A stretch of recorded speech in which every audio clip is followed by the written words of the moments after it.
My name is Gerry, I'm from Wild Eye, and this is episode 15 of our wildlife photography Q&A video series.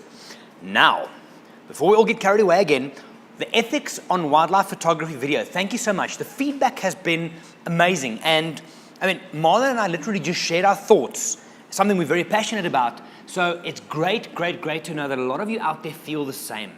So, if you see something, call it out. I think we need to put these things in the spotlight so that we can create a sustainable future for us and for what we do, wildlife photography. But enough of that, more serious at a later stage. For now, what's going to happen? This is the last episode for a while, right? I'm going to take about 2 weeks. There's different content and things that we're busy putting together. You'll notice, go to the Wild Eye blog. Here's a link up in the corner here. Click there, go to the Wild Eye blog. There's a huge amount of content going out. I've just posted one specifically on Lightroom catalogs because a lot of you have been asking that question. So go and check it out. Marlon, Andrew, Gerry, everybody's creating massive content on there. So for the next 2 weeks, I'm going to be focusing on the blogging side of things for a little bit, and then the videos will be back. I'm also going to be creating a page or a blog post on the website where you can easily ask your questions on different things. Lightroom, wildlife photography, the Wild Eye team, for example, where does Marlon have his haircut? Yeah, we can give you all that information, and also things like behavioral posts, which Marlon's going to be doing for us. Anyway, for now, episode 15, the last one for the next 2 weeks. Here we go. Then on Facebook, do you still like marching ants, scorpions, and ticks? Lynn, I had to start with this one purely because it was a very traumatic experience for me, but I'm all right. Don't worry about me. I will be fine. Do I hate marching ants, scorpions, and ticks? I wouldn't say hate. I think it's way past that. No, it's not that bad. No, you know what? The tick bite obviously was the worst because you feel like death, and it was quite horrible.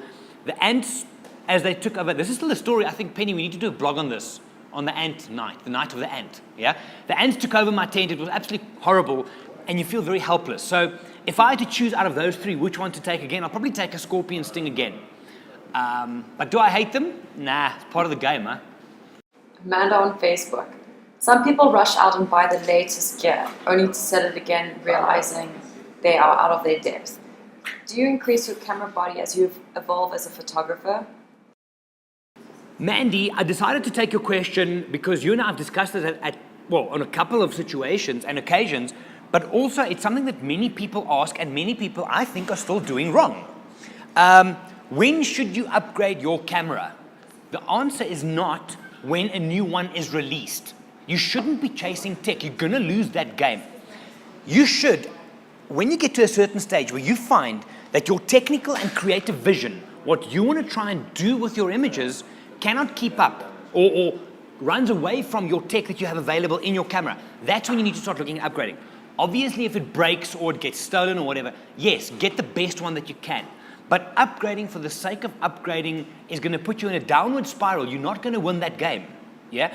You could, for example, sell, what are you shooting? You've got a D800. You sell that, you buy a D4. The difference is 30,000, 40,000 Rand. Do you really think, looking at your images, before and after, there's going to be a 30,000 or 40,000 Rand increase in the beauty and the what's the word? What am I looking for? In the power and the impact, there's the word. The impact of the images, no. I think people chase it for the wrong reason. So, I think this was in episode 3 or 4, we discussed this as well. When you find that you're trying to create something, whether shooting in low light, certain shutter speeds, certain, for example, multiple exposures, bracketing, whatever. If you're digging into things like that, and your camera cannot keep up with you as the photographer, that is when you need to buy a new one. I'd still challenge anybody. We can go out into the field and we can give you a camera, like for example, a Canon 350D or a Nikon D50, D70, the old stuff. You should still be able to create striking images because it's about you as the photographer. It's about you as the photographer. So Mandy, hope that helps. You have my number. SMS me your thoughts on this and we can discuss even further. Oh, and you owe me coffee, by the way. There we go. John on email. What advice would you give for either intentional camera movement or slow shutter speed shots? John, this is a very good question because it's something that a lot of people are playing with while on safari, is the slow motion panning shots. So the first bit of advice, when you're going to try this, so for you, those of you guys kind of getting into this, That's when you deliberately choose a very slow shutter speed to create panning motions where the subject is in focus but the background is all blurry, yeah? The first bit of advice is you need to be willing to not get that shot because there's a huge amount of risk involved, but high risk, high reward, yeah? I think you need to go out with a vision as well. I mean, for you just to decide, ooh, let's pan, there's no really point to that. You want to see a group, bright, vibrant colors in the background, and something like, I'm thinking late afternoon, dark blue sky, green trees at the bottom, beautifully lit from the side. Once you've banked your shots, I'm going to say it again, once you've banked your shots, get the proper shots first. Bank the crisp ones, the sharp ones, the portraits and those things. Then change your shutter speed down. And that's when you start playing with the subjects. That bright background will always work. Now, you need to try and lock on. So back button focus for me works for that. But you want to try and lock onto the animal in an area that's not going to move around too much. So what works for me, John, is try and lock onto the shoulder of an animal. If you look at how most animals move around, most of the power hinges around their front shoulder. That's where most of the mobility comes from. And that's one of the few spots that when animals move around, that moves in a flat line. Think of when an elephant walks. If you're going to try and keep up with his head, because an elephant's head moves up and down each time he takes a step, do you know why? Okay, I'm going to discuss that later on. Pick a spot on that animal that's going to move in a flat plane. The shoulder always works, yes? Slow shutter speed, and you then want to try and keep up with that animal. So wherever you lock that focus, try and lock onto the shoulder and move at the same speed as the animal. That's probably your best bet. That would be panning shots. Something like intentional camera movement is different. That is when you take a static scene without any subjects in, dial a slow shutter speed, and then create movement with the camera. Now, we know photography literally means painting with light. When you start doing stuff like this, intentional camera movement, you can go Google it, ICM, or Google intentional camera movement. You'll find great examples. Hold still and then paint with the camera. The speed of movement, how still you hold your body and the camera, and also the speed of movement, and the shutter speed will give you a very different result. It is a phenomenal thing to play with, especially, like I said, once you've banked your shots, or when it's late in the afternoon, the sun is down, but you're still out in the bush and you want to get creative. Very, very nice to play with. I think this is something I want to do more blog posts on as well, because a lot of people try and play with it, but they don't quite understand it. John, great question. But like I said, Google ICM, intentional camera movement, and then watch the blog. I'm going to put some stuff up there for you as well. Gerry on Facebook.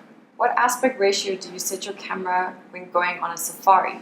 And what do you use when cropping? Do you use unconstrained and get creative? Gerry, I thought of holding this specific question back for the next Lightroom episode, but it actually works for in the field as well. I don't change the camera, the aspect ratio in camera. I prefer to go full frame, or, well, full the frame with the camera on. I don't want to go and do crops or weird things like that, because you never know when someone might want the bigger picture of an image that you put out there. From a cropping point of view as well, I mean, go and look at the Lightroom episode. I did a lot of talk, and specifically creative talking about crop on there.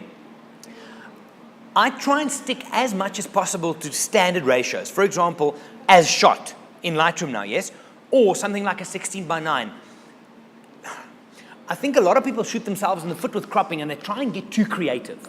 They go too skinny or too flat on the horizontal, or too skew or too square, like strange dimensions. Number one, it reads difficult. If you show anybody that image, it's a difficult thing to read. Think of magazines, that kind of orientation. Think of iPads, iPhones, 16:9s. That's how we consume media, and that's how the human brain easily takes in what you're giving it.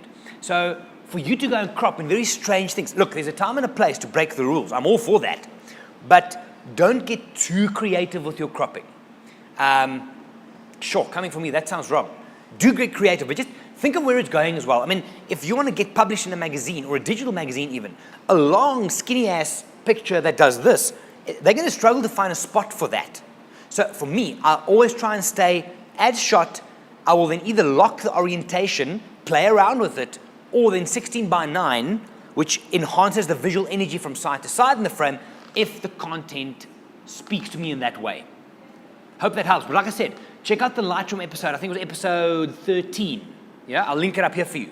click here and go into the description on YouTube, find the discussion on cropping and watch that. I think that might answer this question for you very, very nicely. Janine on Facebook. I missed the old fill light button on Lightroom in the basic menu. Would you rather use the tone curve or any other suggestions? Janine, thank you so much for the question. Great hearing from you. Now, the interesting thing with full light, and I mean this in the best possible way, full light was I think full light in previous versions of the Lightroom used to be the most overused slider in the program, and probably one of the easiest ones to spot, because people would take dark things and they would use the full light, which fills light into the dark areas, and people would just blow it off the scales. Now, theoretically, Janine, that same slider you're looking for is the shadow slider. That's the closest one you have, but I think your question is correct. Your combination work is going to be between the whites, the highlights, the shadows, and the blacks, is to find that detail in there. So the closest one, if you're looking for a one-to-one comparison, check out the shadow slider in Lightroom 5 and up. But you're probably going to have to play around a bit. Hey, look for the balance of what you're looking for. The algorithms and whatever the clever people at Lightroom use have improved dramatically, and the shadow slider looks a lot more natural than full light used to look.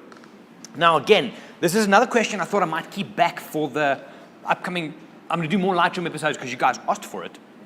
But do you know the difference between, for example, using the blacks, shadows, highlights, and whites versus using tone curve? Think of it this way, short description. If you could imagine black on the one side, white on the other side, if you divide them into 4 sections, yes, so black would be 1 to 25, shadows would be 26 to 50, and so on and so forth. If you use the sliders, Lightroom will affect the entire tonal range of 0 to 25 if you're using black. Does that make sense? So it basically takes a whole group of different tones, and it won't all be pure black. There'll be very dark gray in there as well.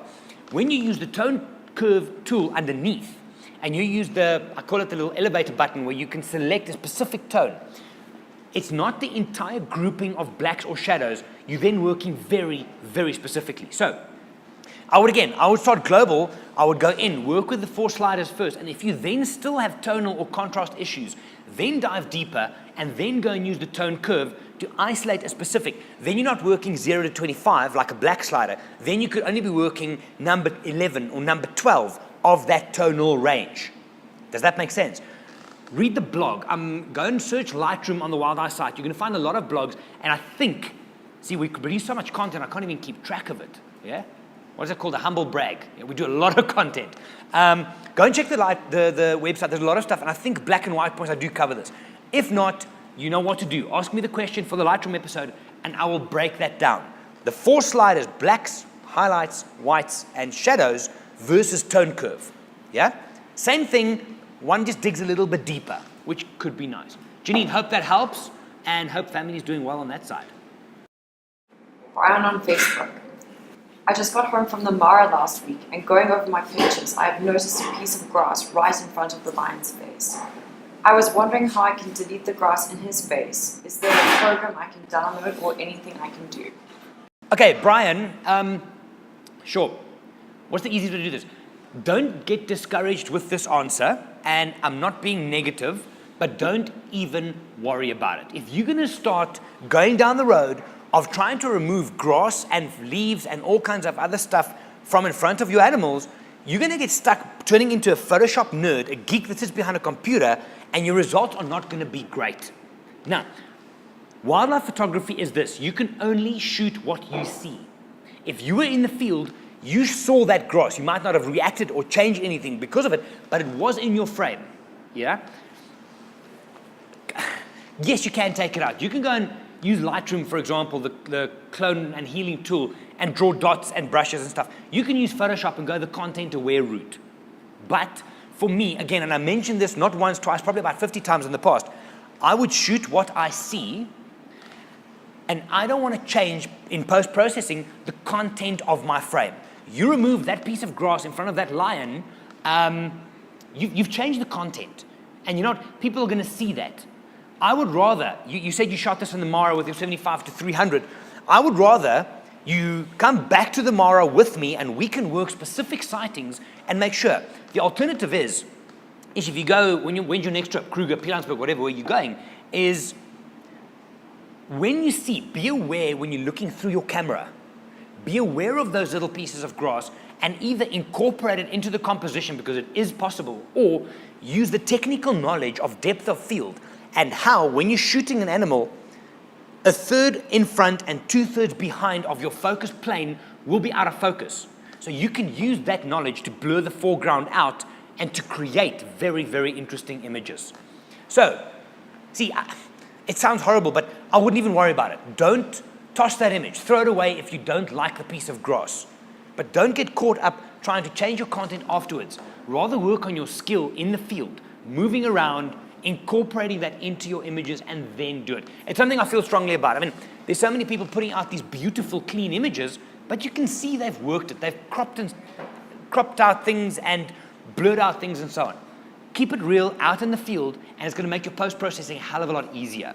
I think, Brian, if I recall correctly, I saw an email or a Facebook message from you this morning asking if you can send me the file. Absolutely. Still send me the file. I will show you how you can take it out, and you will see what I'm talking about, that it is evident, because you're going to have to play with the whole composition. Send me the file, but basically, do it right in the field. It'll make your life afterwards a hell of a lot easier. So there it is. Episode 15 is a wrap, from insects to Lightroom and pieces of grass. Now, like I said, guys, it's been amazing. I love doing these things. It's been 15 episodes. There's a huge amount of content out there. What you'll see is I'm sharing these videos onto the Wildlife blog, and I'm also going to be chopping them up into shorter areas to make it easier to consume. Not going to share them out as such, but go and check on the YouTube channel in the next week or so, and you'll find independent or individual videos looking at individual answers. If, for example, there's questions that overlap, I'll put them together so it becomes more easy to consume that content. You don't have to watch half an hour of me, you can only watch 5 minutes. Also, the Lightroom, see, that's where the head is now. The Wildlife blog is pumping again. We're all back. Marlon and Penny are just back from Madikwe, so there's trip reports going out daily almost. We've got a lot of video content. We've got a lot of tutorials, tips, inspiration. Check out the blog. I still think it's one of the most regularly updated blogs on wildlife, African wildlife photography out there. So check it out, and we can engage from there. Also, I'm going to still be, even though I'm not doing these videos for the next 2 weeks or so, we are going to be back. I want to try and get to at least episode 30. For you guys to ask your questions, don't stop now. I'm going to create a page on the site where you can literally go in, select what type of question it is, type your question, and then fire that off. And we're going to use that as the main source of questions for this.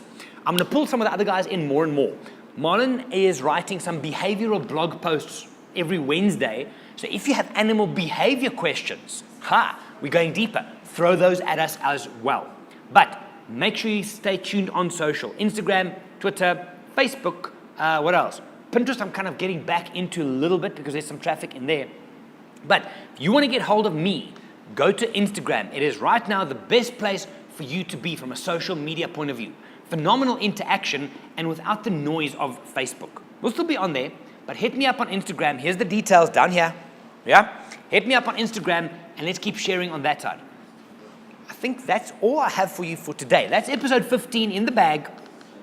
If you're in Johannesburg at the Design Quarter, come and pop in for a cup of coffee. I had 2 people yesterday pop in out of the blue. Haven't seen them for a while. Great to catch up. Talk photography, talk wildlife, have some caffeine, and then move on from there. That's it. I'm out. I will see you guys in episode 16 in about 2 weeks from now. My name is Gerry. I'm from Wild Eye. I'll catch you next time.